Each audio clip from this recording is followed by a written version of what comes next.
Okay, so I want to tell a little story about this guy I used to know named Larry. Larry Famagetti. I met Larry for the first time when we were at Vanderbilt Elementary School together in the fifth grade.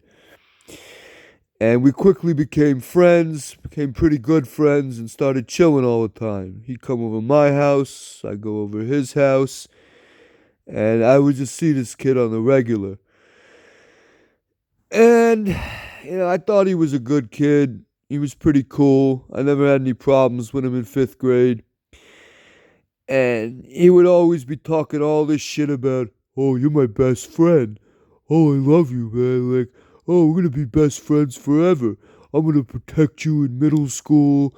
You know, you're going to be my best friend in middle school and high school and like whatever. And he said protect me because this kid was like massively huge. I mean, this was the biggest kid I'd ever seen in my life. He must have weighed 200 pounds in fifth or sixth grade. He was just so much bigger and stronger than everyone else our age. He was just so big and scary and intimidating. I mean, for those of you in the army, it would be like a child hanging out with Sergeant Hinson. That was like the size difference. Or for those of you non-army guys, like the ones that went to high school west, it'd be like a child hanging out with Mike Bourne. Yeah, he was just a giant. But again, he was always nice to me. Whatever. And we move on to middle school, Candlewood Middle School. And I didn't really understand the concept back then that friendships change. People stop talking sometimes for no reason at all, especially at this age. Your best friend in elementary school, you get to middle school and you're no longer friends. Best friend in middle school, you don't speak in high school anymore, and so on. And usually it's amicable. Most of the time this happens, right? You're not friends anymore, but you're still friendly. You still say hello to each other, whatever. You don't fight.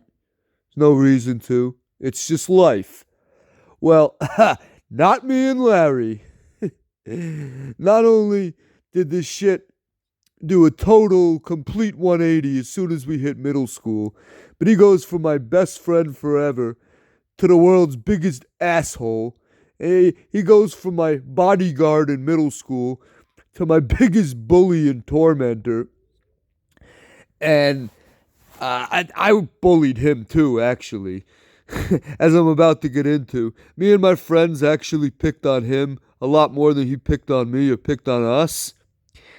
But yeah, basically, as soon as we got to middle school, we went to war, and the war didn't end until the end of eighth grade. This shit went on for 3 years. It never really stopped. Like, he tried to be a bully, but he actually was a pretty shitty bully. He sucked at his job. Because despite being massively big and strong, yeah, he was a total pussy. He was a pussy. He was like a sensitive crybaby snowflake. Snowflake years before that term even existed. And he was just socially awkward. And he was weird. And no one really liked him. He had like really no friends in middle school that I knew of. He was kind of an outcast. And yeah, bullies pick on people out of their own insecurities, and he sure as hell was insecure. And all the things he said and did never really discouraged other people to pick on him further. Like, for example, he used to brag and talk all this shit about how he was this incredible superstar athlete, how he was going to play in the NBA, in the NFL. He nicknamed himself Linebacker Larry. He's like, yeah, I'm going to be an NFL linebacker. We were in sixth grade. And then in seventh grade, he joined the football team. And he's bragging about how he's the best player on the football team. And he's like the team captain and all this shit. Like, yeah, okay.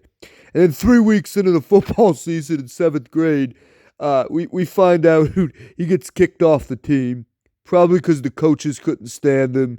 Couldn't listen to directions. The other kids didn't want to be his teammate. Whatever. He gets kicked off of the team, and we found this hilarious. Right? Like, Larry got kicked off the football team, bro. Did you hear that shit? I guess he's not going to be in the NFL after all. Ha! And he would always try to start shit with me, just constantly. Like, it never ended up in a physical fight. Thank God, because he probably still would have just ripped me to pieces. Just broke me in half. He was too much of a pussy to use any anger or aggression. It's total waste of size and strength.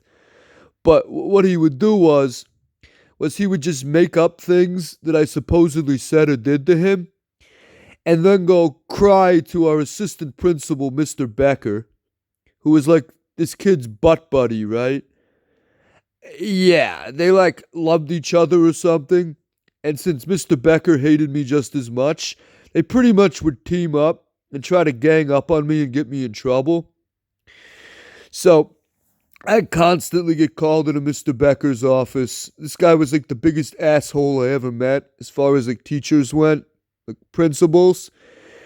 And he would just scream at me. And despite all my attempts to defend myself and explain that I'm not fucking with Larry, I don't really want anything to do with him. It's enough that we shared the same class every day for the next 3 years. Because we were in special ed in middle school, so I had to see his ass every single day. And you're like, stop messing with Larry. Like, I'm not. I don't care. Stop messing. Leave him alone, David. It's like, Jesus Christ, what did I do? Like, he'd make up shit like I took the comb that he'd used to comb his hair and like snapped it in half and just broke it for no reason. Like, his fucking head is shaved, you moron. Why is he even carrying a comb? The fuck? What is he like, fucking comb his pubes with it? He ain't using it for his head hair. And shit like this. And like back in the 1950s and shit, you get in trouble with your teacher and they'd yell at you or even hit you, depending on the school. And you go home and like your father would be waiting for you with a belt so you'd get a double. Well, that's exactly what would happen to me. My parents didn't hit me, but my dad would yell at me. No, he loved to do that. He looked for any excuse to give me shit and yell at me when I was a kid. So, Larry would bitch to Mr. Becker, and then I would come home, and my dad would just flip out on me, right? Why are you bothering Larry again, David? Like, I'm not. Yes, you are. I got another call from a guy, Mr. Becker. Why are you picking on Larry? What is wrong with you? Jesus Christ, what the fuck is wrong with you? Dad, you think I'm gonna pick on some kid that's like fucking 7 feet tall and 350 pounds? Which, from my perspective, he might as well have been. Yeah, right. Like, that guy could kill me if he ever wanted to. Yeah, I'm gonna start a fight with him. Right. But it never really stopped. And, it got to the point, it got so bad where we actually had to have a meeting outside of school at my house because, the meetings at school weren't working or whatever. So Larry, his father, and me and my parents met at my house to have a truce, try to sign like a peace treaty to end this war. And we were just like, yeah, we're going to get along now, okay. We shook hands and made up. And even went out in the street and threw a football around while the grown-ups finished talking in the house. And then that was basically it. Like, a couple days later, we went right back to it. And like I said, it didn't end till the end of 8th grade. When he moved on to a different high school than me. But, yeah, like I said before, we would pick on him way more than he'd pick on us because of how big of a pussy he was. I mean, we would laugh at him. We'd call him names. We just make fun of him for everything. We try to get him in trouble for no reason. Like, his last name was Famagetti. So our nickname for him was Larry Spaghetti with Cheese. A name which he obviously fucking hated. Like, Larry Spaghetti with Cheese. What up, Spaghetti with Cheese? Larry spaghetti with cheese, bro. Stop calling me that. Yes, you are. You're fucking spaghetti with cheese. Live with it. And I remember this one time we were throwing a football around the classroom when our teacher went to the bathroom. Mrs. Boboris, this is in 7th grade. And one of my friends, Ibn, that was in my class, threw the ball way too high and ended up hitting this light on the ceiling and breaking it. And Boboris comes back to the classroom and there's these like pieces of plastic full of light just laying on the floor. And she's like, "Who did this? Who the hell broke this light? I want to know right now. Someone better confess." And all of us at the same time went, Larry did it, Mrs. Boboris. Larry was in the bathroom too at the moment, so he had no idea. She's like, "I knew it was Larry. He's always talking about football. You play the NFL. Yeah, right. Yeah, I'm going to kill him." So Larry comes back to the room and she starts fucking screaming at him and he looks like he's about to cry and piss his pants. She was kind of intimidating for a female teacher. "Larry, I told you to stop throwing the goddamn football in the classroom. Now look what happens. You're lucky if you don't have to pay for this. Pay for damages." And he just starts like fucking crying like a little girl. "I didn't break the light, Miss Boboris. I'm sorry. I didn't do it." And we're all just standing there like, "Larry, you're such a bitch. Stop fucking crying." Whoa. Fucking God. Oh, and, again, despite his size, the guy couldn't fucking fight his way out of a wet paper bag. There were 5 fights that I knew of that he got in between elementary and middle school. 2 of them were in elementary school with the same kid. This kid named Jose Labrador. Now, Jose was tiny compared to Larry. I mean, he was like my size, or even smaller. It was like a child next to Larry. And Larry figured because Jose's small, this is the one fight he could win. But Jose was just a total fucking psycho. Just this aggressive psycho that didn't care how big the kid was. Like, you could be 7 feet tall and he would fight you. And he wouldn't stop coming until you either knocked him out or killed him. He just did not go down. So he ends up just beating the living shit out of Larry. It wasn't even close. He was just so much faster and more aggressive. Again, Larry couldn't fight. And Jose just beat his ass. And then like a month later, they get in the second fight. Same result. Larry just got his ass beat by this little kid. And he got in 2 fights in middle school with this guy, Tom Tatalis. Tom Tatalis was not little. Smaller than Larry, but he was fucking tough. Tom just beat the living shit out of his ass both times. And the best one, though, was a fight that barely even happened. It barely got started. But we're in 7th grade at Candlewood, and someone runs up to me in the hallway and tells me, "Yo, man, yo, David, Larry's in a fight. Larry Famighetti's in a fight." I'm like, "Oh, shit, where?" This way. It's outside, over there." So before I go out, I'm like, "Oh, I got to tell Ibn." He was like my best friend in Candlewood. I fucking love this kid. We had so many good times together in 6th and 7th grade. All we did was just laugh and have fun every day at school. Couldn't wait to go into school and just chill with Ibn and just laugh and make fun of everybody. And yeah, me and him had plenty of fun making fun of Larry. So I run and find Ibn. I'm like, "Ibn, Larry's in a fight. Outside over there. Come on, let's go." And we sprinted like Usain Bolt 100-meter dash down the hallway to try and get there so we didn't miss it. And we go outside and he's fighting this like fat kid in our grade. I don't even remember the kid's name. He was there for like 3 weeks and moved. None of us even got a chance to barely catch his name or get to know him. But this was a big kid. He was probably even bigger than Larry. He was huge. And all I see is a circle around the 2 of them and them like squaring off, about to throw down. And Larry goes to throw a punch. And his uncoordinated ass not only misses the punch by about 5 feet, but but he trips over his own feet and falls flat on his face in front of everybody. And of course, the whole school was just on the ground, just rolling on the ground, laughing till we cried. And me and Ibn are just dying. We thought we were going to have heart attacks.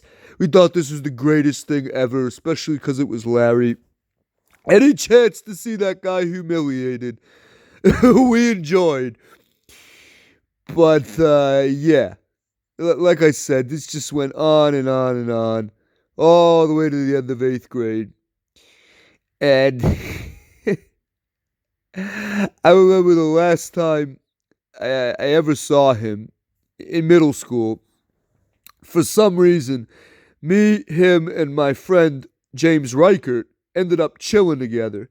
I guess it was kind of a way to just make up after all those years of shit. Hang out one more time like old times in elementary school and just get along for once. So the three of us meet up. We go to the baseball field at Candlewood. We take some bats and balls and gloves. And, we're just practicing pitching to each other and hitting, like batting practice. And I had no idea Larry was this uncoordinated because I start pitching to him. And like I said, we're not trying to strike each other out. It wasn't a competition. We were trying to do batting practice. Like we were trying to make it easy to hit the ball. And I'm throwing it, and he just starts swinging and missing. 1 miss, 2 miss, 5 misses, 10 misses. And no matter how easy I make it or how slow I throw the ball, he just cannot hit a baseball to save his life. And like, holy shit. Wow. And all the years he talks shit about how he's a professional athlete. And I'm going to play in the NBA and the NFL. And no, like, this guy couldn't hit anything. Oh my God. And like I would come closer to him, and then I would throw it slower, and he'd still swing and miss. He must have swung and missed about 25 or 30 times in a row. And with every swing and miss, he just looked more and more and more frustrated. And more like he's about to fucking cry again. Then finally, after about maybe the 29th or 30th miss, he looks at me practically in tears and goes, "What are you, frickin' Randy Johnson or something? You're so good." I'm thinking, Larry, I'm soft tossing you the ball from like 20 feet away. I'm not Randy Johnson. You're just a fucking uncoordinated retard. You wouldn't want to see Randy Johnson if you can't hit this. And, we finished our batting practice and managed to get along the rest of the afternoon. And we parted ways, and that was it. I only saw him a couple times in high school because he went to high school east as opposed to west. I actually saw him more outside of high school after we graduated because me and him both lived in Huntington for a while. We both actually went to the same gym, some gym on Jericho Turnpike. Forgot the name. And I'd see him at the gym on a regular basis. We would get within 10 or 15 feet of each other. Sometimes he'd be working out on the machine pretty much right next to me. And a few times we even made eye contact, but we never spoke. And I ended up becoming Facebook friends with him a few years down the road. And I sent him one message once. After I found out he joined the Navy, I was in the Army. I'm like, "Yo, what's up? I hear you're in the Navy, bro. Like, what's good?" He ignored it and never wrote back. And later he just deleted me as a friend. And now he's got 1 or 2 kids. He's married. I hope he grew the fuck up and grew a pair. I didn't really hate the guy. By the end of middle school, it was like, he's so pathetic. He's such a loser. Especially after the whole Randy Johnson thing. I can't hate this guy anymore. Whatever. I felt sorry for him and hope that he turned his life around and got his shit together. But he seems to a little bit. Like I said, he has a family now, and hope he's a good husband, good father, whatever. And, in the end, I wish the guy the best. But, yeah, that is the story of my one-time friend Larry. The great Larry Spaghetti with cheese. What a guy. What a fucking guy.